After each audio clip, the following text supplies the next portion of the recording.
Hey, this is Dr. Megan Pickens, and I'm one of your Empower coaches for this podcast, and this is your daily Empower Minute.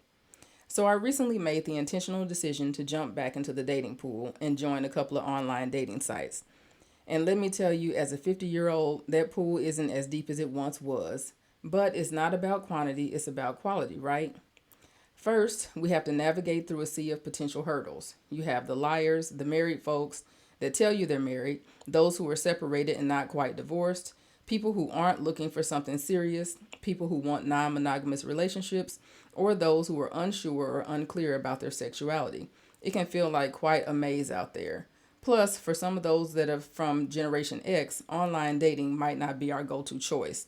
But I will say that even when you meet people face to face, you can still encounter those same old lies and challenges.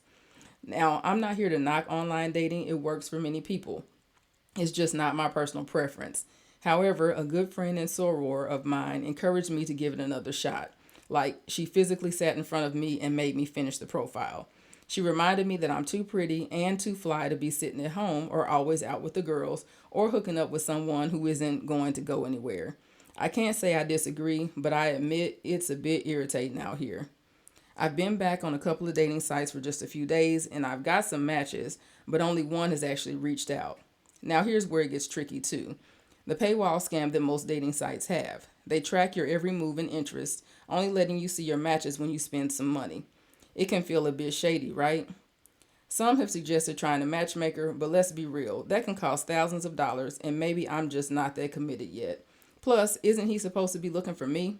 But you know what? I've heard the success stories from both options, and I know it can work for some.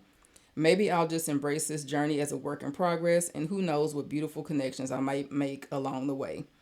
Now, about hookup culture, it's this belief that you can have sex with someone and not develop any emotional attachment. I believe in the power of genuine connection and building meaningful relationships. It's about more than just the physical. I mean, there are a billion penises on the planet. What else you got?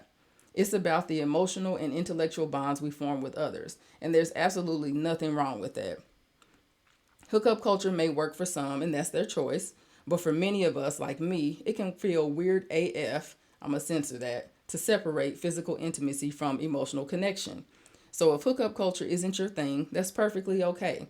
You're not alone, and you're not weird for feeling this way. You're honoring your values and what feels right for you, and that's something to be celebrated. In a world where hookup culture often takes center stage, remember that it's perfectly okay not to want that, to prioritize emotional connection, and to seek out those who have the same values and desires. Your path to love and fulfillment is your own, and there's no one size fits all approach. So, as you navigate the dating world, whether online or in person, remember to stay true to yourself and what feels right for you.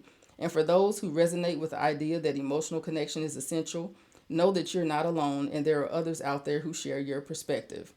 This is Dr. Megan Pickens signing off and reminding you to always honor your own truth in matters of the heart. Stay empowered, stay fabulous, and keep embracing your own unique journey. This has been your Daily Empower Minute.